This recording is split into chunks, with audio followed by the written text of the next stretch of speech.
हाय दोस्त, नमस्कार मित्रों। आज मैं आपको बेहद मनोरंजक और रोचक कहानी बताने वाला हूँ, जिसे पढ़कर आपको भी मज़ा आ जाएगा।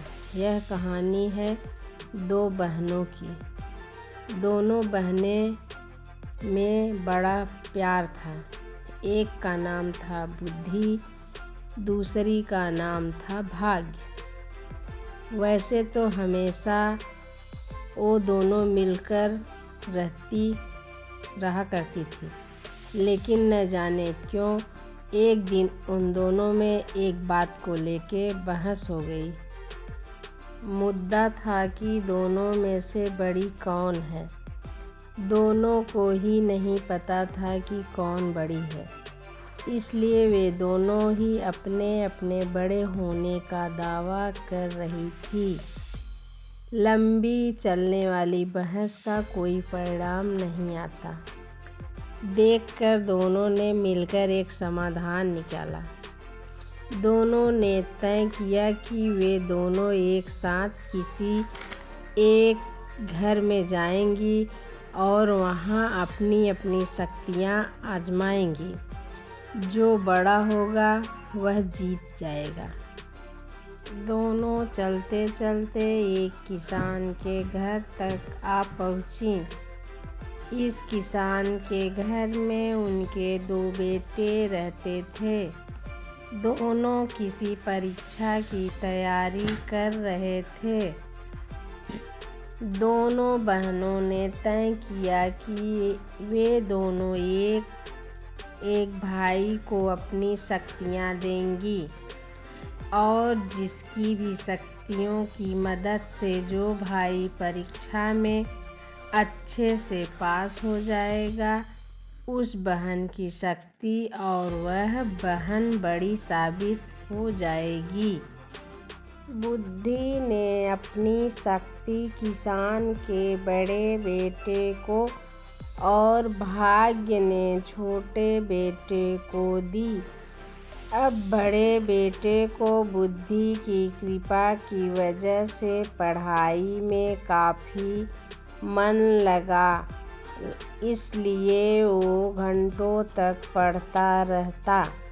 किसान का छोटा बेटा, जिसके ऊपर भाग्य ने अपनी कृपा बरसाई थी, वो बिल्कुल पढ़ता नहीं था। जल्द ही वो दोनों दिन भी आ गए जब बड़े भाई और छोटे भाई की परीक्षा होने थी। बड़ा भाई, जिस पर बुद्धि की कृपा थी, उसने जब अपना पेपर देखा तो बदनसीबी से सभी वही सवाल आए थे जो उसने पढ़े नहीं थे या वो पढ़ नहीं पाया था। अगले दिन भाग्य की कृपा के साथ छोटा भाई परीक्षा देने गया। भाग्य उसके साथ था, इसलिए उसके पेपर में सबसे आसान प्रश्न पूछे गए थे, लेकिन सब व्यर्थ था, क्योंकि उसने कुछ भी नहीं पढ़ा था। वो पछताने लगा और सोचने लगा कि उसने थोड़ी सी भी बुद्धि पढ़ाई में लगाई होती तो आज आसानी से पास हो जाता।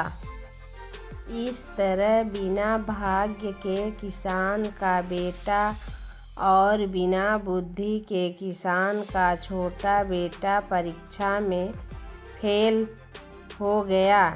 इस घटना से भाग्य और बुद्धि दोनों बहनों को ये अच्छे से समझ आ गया कि जब वो अलग अलग हैं तब दोनों ही छोटी हैं, और साथ हैं तो दोनों की ताकतवर और बड़ी है।